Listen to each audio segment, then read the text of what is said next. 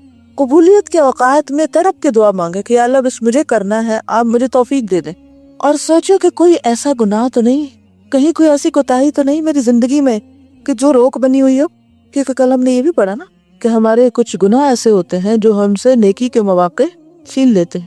اس کی کوئی دلیل ہے؟ دعا اور تعوذات میں 3 چیزیں جو آئی تھی، کون کون سی؟ دعا فی نفس ہی اچھی ہو، اچھے کام کے لیے ہو، دل اور زبان ایک ساتھ ہو، کوئی اور ایسی رکاوٹ نہ ہو، شابش۔ تو یہ جاننا بے حد ضروری ہے کہ دعا بھی اچھی ہے، نیت بھی اچھی ہے، سب ٹھیک ہے، لیکن کوئی اور کہیں رکاوٹ ہے جس کی وجہ سے کام نہیں ہو رہا، اس کے بارے میں سوچیں کہ وہ کیا ہے، وہ کہاں ہے۔ اور اگر آپ اپنے اس طلب میں سچے ہیں تو اللہ تعالیٰ آپ کو ضرور دکھا دے گا کہ یہ ہے گڑبڑ، اور پھر اس کو چھوڑیں۔ جب اللہ تعالیٰ بندے سے خوش ہوتا ہے تو کیا کرتا ہے؟ اس پر اپنی رحمت نازل کرتا ہے، اور جب ناراض ہوتا ہے تو رحمت سے محروم کر دیتا ہے۔ تو رحمت سے محرومی جو ہے اسی کا ایک حصہ ہے کہ انسان نیکی کے مواقع سے محروم ہو جاتا ہے۔ آپ کو نیک کام کرنا چاہتے ہیں، کر نہیں پاتے۔ اب سوچئے کوئی نہ کوئی اچھا کام جو آپ نے سوچا اور ابھی تک نہیں ہوا، کرنا کیا ہے؟ آپ نے شیطان کو بھی بلیم کر لیا، آپ نے خود کو بھی بلیم کر لیا، سب کچھ ہو گیا، آپ نے دعا بھی مانگ لی، لیکن بات ابھی بھی اٹکی ہوئی ہے۔ ہوتا نا ایسا؟ یا کوئی چیز آپ کو بادر کیے جاتی ہے، مجھے یہ نہیں کرنا، یا مجھے یہ کرنا ہے، یہ کیوں نہیں ہو رہا؟ کوئی ہے فرسٹریشن آپ کی زندگی میں؟ ہوتی ہے نا کہیں نہ کہیں، کچھ نہ کچھ۔ تو ایسے مواقع پر دعاؤں کے ساتھ اور قبولیت کے اوقات میں تڑپ کر دعائیں کرنے کے ساتھ رکاوٹ کے پہلو پر بھی غور فرمائیے۔ بعض اوقات رکاوٹیں آتی ہیں، اور یہ ایک فیکٹ ہے۔ مثلاً آپ کو اللہ نے توفیق دی آنے کی قرآن پڑھنے کی، بہت سے لوگ چاہتے ہیں کہ وہ قرآن کو سمجھ سکیں، روتے بھی ہیں بعض اوقات، لیکن بعض اوقات ان کے سامنے ایسی مجبوریاں ہوتی ہیں کہ وہ اپنے اس ارادے کی تکمیل نہیں کر سکتے۔ ان کی طرف میں بھی کمی نہیں ہوتی، ان کے شوق میں بھی کمی نہیں، ان کی مجبوریاں بھی جینون ہیں، لیکن پھر بھی راستہ بن سکتا ہے۔ وہ کس چیز نے دروازہ بند کیا ہوا ہے؟ وہ دروازہ کیسے کھلے گا؟ کسی بھی نیکی کے کرنے کا دروازہ کیسے کھلے گا؟ انشاءاللہ آگے ہم توبہ استغفار کی حقیقت پر بھی جو بات کریں گے، مزید یہ باتیں پتہ چلیں گی، لیکن یہ ایک حقیقت ہے کہ ہم سب کو اپنی طرف نظر دوڑانے، اپنی غلطیوں کا اعتراف کرنے، اور اپنی کوتاہیوں کے اوپر غور کرنے، اور ان کو اپنی زندگی سے نکال باہر کرنے کی بھی بہت ضرورت ہے۔ اس کے لیے آپ ایک دعا یہ بھی مانگ سکتے ہیں کہ یا اللہ تو مجھے میری غلطیاں دکھا، مجھے میری غلطیاں دکھا، میں کہاں غلط ہوں۔ یہ نہ مرنے کے بعد میری آنکھ کھلے کہ میری یہ اور یہ غلطی تھی، اب تو پھر کچھ نہیں ہو سکتا۔ یا اللہ تو مجھے میری غلطیاں دکھا، ان کے اعتراف کی توفیق دے، کیونکہ بعض اوقات غلطی نظر آ جاتی ہے لیکن انا اتنی موٹی ہوتی ہے تو ماننے ہی نہیں دیتی کہ یہ تمہاری غلطی بھی ہے، ساتھ ہی تعویلیں شروع ہو جاتی ہیں، چونکہ یہ وجہ، چونکہ یہ وجہ، چونکہ یہ مشکل ہے، یہ ہے، یہ ہے، یہ ہے، اس لیے یہ میرے اندر ہے، اور میرا کیا قصور ہے؟ تو جب غلطی نظر آ جائے تو یا اللہ پھر اس کا اعتراف کرنے کی توفیق دے، پھر یا رب اس کو دور کرنے کی ہمت دے کہ میں اپنے سے اس کو ہٹاؤں، اور ان سارے کاموں میں تو میری مدد فرما۔ کیونکہ تیرے اذن کے بغیر کچھ نہیں ہو سکتا. تو ہر چیز کا مالک ہے, تو ہر چیز پہ قادر ہے. اور پھر یا رب خیر اور نیکی کے راستوں کی رکاوٹیں دور کر دے تاکہ میں تیری راہ پہ دوڑ سکوں. ہماری ایک ریس لگی ہوئی ہے نا, ہم میں سے ہر شخص صبح اٹھتا ہے اور وہ ایک دوڑ لگا دیتا ہے. اللہ تعالیٰ فرماتے ہیں فاستبقوا الخیرات, نیکیوں میں دوڑو, ففروا الی اللہ. لیکن وہ دوڑ کیوں سست ہو جاتی ہے, کیوں وہ کمزور ہونے لگتی ہے؟ وہ رکاوٹیں آ جاتی ہیں. جو ہم کرنا چاہتے ہیں, جو ہم نے اپنے لیے ٹارگٹ رکھا ہوتا ہے, وہاں تک ہم پہنچ نہیں پاتے. تو بیرونی اسباب کے ساتھ ساتھ اندرونی اسباب, ذاتی اسباب, اندر کے اسباب پر توجہ کیجیے. اور اس میں بھی ہماری کوئی طاقت نہیں کہ ہم دیکھ پائیں. اللہ ہی وہ نگاہ دے گا تو اپنے آپ نظر آنے لگیں گے. اور جب اپنے آپ نظر آنے لگے تو آنکھیں بند نہ کر لیجیے, کیونکہ جب آپ اللہ سے یہ دعا مانگتے ہیں نا تو پھر چیزیں نظر آنے لگتی ہیں. اور جب نظر آنے لگتی ہے تو پھر انسان آنکھیں بند کرنا چاہتا ہے. دوسروں کی برائیوں پر تو آنکھیں کھولنا کیسا لگتا ہے, دل پسند مشغلہ. لیکن اپنی غلطیوں پر نگاہ رکھنا بڑا ہی مشکل. انسان خود کو بعض اوقات خود بھی فیس نہیں کر سکتا. وہ یہ ماننا ہی نہیں چاہتا کہ میں کہیں غلط ہوں, اور یہ شیطان کا بہت بڑا حربہ ہوتا ہے. تو یہ ایک بہت بڑی رکاوٹ ہوتی ہے خیر و بھلائی کے راستے میں. اس دیوار کو گرانا بڑا ضروری ہے, لیکن یہ صرف اللہ کی مدد سے گرائی جا سکے. اور جس دن حقیقی معنوں میں آپ نے یہ کہہ دیا نا کہ انی کنت من الظالمین, صرف لفظ نہیں دہرائے بلکہ اپنے آپ کو ظالم کہا. آپ دیکھیں کہ یہ جو یونس علیہ السلام کی دعا ہے نا, لا الہ الا انت سبحانک انی کنت من الظالمین, ہم اس کو بغیر سوچے سمجھے پڑھتے ہیں. اپنے آپ سے ذرا کہیے کہ میں ظالم ہوں. کبھی کہتے ہیں میں ظالم ہوں؟ کبھی سچے سے کہو ہم نے کہ میں ظالم ہوں؟ ہم اپنے آپ کو کیا سمجھتے ہیں, میں کیا ہوں؟ مجھ سے زیادہ تو کائنڈ ہارٹڈ کوئی ہے ہی نہیں, مجھ سے زیادہ تو لوگوں پہ مہربان کوئی ہے ہی نہیں, مجھ سے زیادہ تو کسی کے لیے کوئی سنسیئر اور خیر خواہ ہے ہی نہیں. میں کہاں سے ظالم؟ اگر ہمیں کوئی کہہ دے بہت ظالم ہو تم, بہت ظالم, تو ہم کیا کریں گے؟ آئی ایگری ود یو, مانتی ہوں میں. کیا رویہ ہوگا؟ سوچئے, کوئی اگر ہمیں یہ کہے تو ہمارا رویہ کیا ہوگا؟ آپ دیکھیے کہ اگر ہم سے کوئی غلطی ہو جائے اور اگر ہمیں کوئی ڈائریکٹلی کیا انڈائریکٹلی غلطی کا احساس دلا دے تو ہم اس کو ظالم سمجھنے لگتے ہیں, اپنے آپ کو کبھی ظالم نہیں کہیں گے, ہے یا نہیں؟ مثلا ہم سے کوئی غلطی ہوئی اور بہت سے غلطی ہوئی, کوئی بھی, چھوٹی ہو بڑی ہو, پھر کسی نے ہم سے کہہ دیا کہ یہ تم نے غلطی کی, تمہیں یہ نہیں کرنا چاہیے تھا. اب دیکھیے کہ ہمارا ریئیکشن اس وقت کیا ہوتا ہے. اگر کسی نے آپ کو کہہ دیا کہ یہ تمہاری غلطی ہے, یہ تمہارا قصور ہے, تمہیں ایسا نہیں کرنا چاہیے تھا, تو میرا ریئیکشن کیا تھا؟ میں نے اس بات کو کیسے لیا, کس طرح ایکسیپٹ کیا؟